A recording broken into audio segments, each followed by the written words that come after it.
Welcome back. We find ourselves remaining in the Gospel of Mark, in that first chapter of the Gospel of Mark. Today we're going to hear this story about when Jesus healed Simon Peter's mother-in-law. I'm going to put the Gospel up on the screen and allow someone from your family to proclaim the word. Hit pause until you finish proclaiming the word, and then we'll resume our conversation.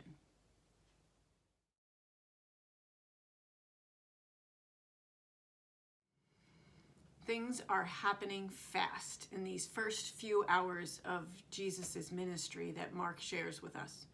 Remember, Jesus just left the temple. We remember him in the synagogue last week, driving out the unclean spirit out of the young person. And now he's at Simon's house, curing people. And once he cured his mother-in-law, people from all around the town are bringing those who are ill or filled with demons, and Jesus is curing them as well. But that's not the most important part of this gospel for me. It's not the striking part.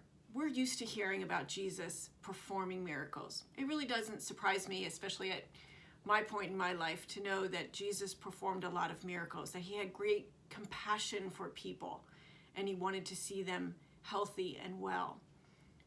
The part of the gospel that really spoke to me this week was that after all this work, Jesus went out and prayed. Despite a busy day, Jesus slips away and makes time to pray. It shouldn't really surprise us. Jesus wasn't affirmed by the people that he was around. He wasn't often accepted by the people that he was preaching to. And so to get that affirmation, to get that acceptance, he always returned to the Father. He always returned to God the Father so that he could remember he was beloved. He was sent here for a purpose by God the Father, and it didn't matter what the people were thinking yet. He needed to know that God loved him, and that God affirmed him, and that God accepted him. And so that's where we often find Jesus after a crazy, crazy day, going back and finding his center again with God the Father. So that begs the question, where do we go when we're not affirmed or not accepted? Do we run to the Father to be reminded of our worth, to be reminded of the gifts that God has given us, to be reminded that we are beloved? I'm not too good at that all the time. Sometimes I run to things that take me further away from God. I run to things that I think are going to fill that hole, that end up only making that hole bigger. So this gospel is a good reminder for me to run to the Father when you're in that crazy time, when you're unsure, and just sit with him.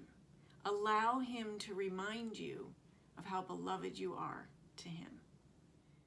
When I was preparing for this reflection today, I came across this statement. When Jesus enters human lives, things change fast. And it really hit me. And I wanted to share that with you today so that you can think about when Jesus enters your life, do things start to change fast? That's a good thing. Sometimes we get a little taken back by, wait, where is Jesus taking me? And where is that prayer leading me? And where is this change taking me if I really buy into what Jesus is telling me? But we know that change will always be for the better. Might be a little uncomfortable on the journey. Might mean we have to have difficult conversations or cut some things out of our lives. But we will always be better when Jesus enters into our lives. So that makes me think, if I was one of those spectators in the crowd outside Simon's house, would I have been running to get closer to Jesus, pushing through the crowd to get closer to him, to see him, to hear him better? Or would I have been a little bit more standoffish? Would I have been a little bit more in the background, a little bit more skeptical? There's one thing about Jesus. Doesn't matter where we are, he is always searching for us. He is never going to give up on us. We try to limit him sometimes. We try to tell him what to do a lot of times. And yet he sits back and he loves us no matter what. And he'll never stop hunting us down. He'll never stop coming after us, no matter how hard we might push him away. So this gospel reflection, or this gospel story for this week, gives me great hope.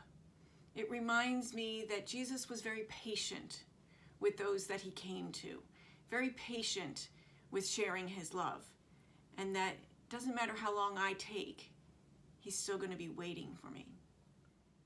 So talk about this as a family. Where would you be in the crowd? Would you be a spectator that's coming forward, or one that's a little bit more laid back?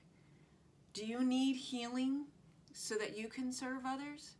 Do you need to take time to pray so that you can be reminded of how loved you are? We'll see you next week.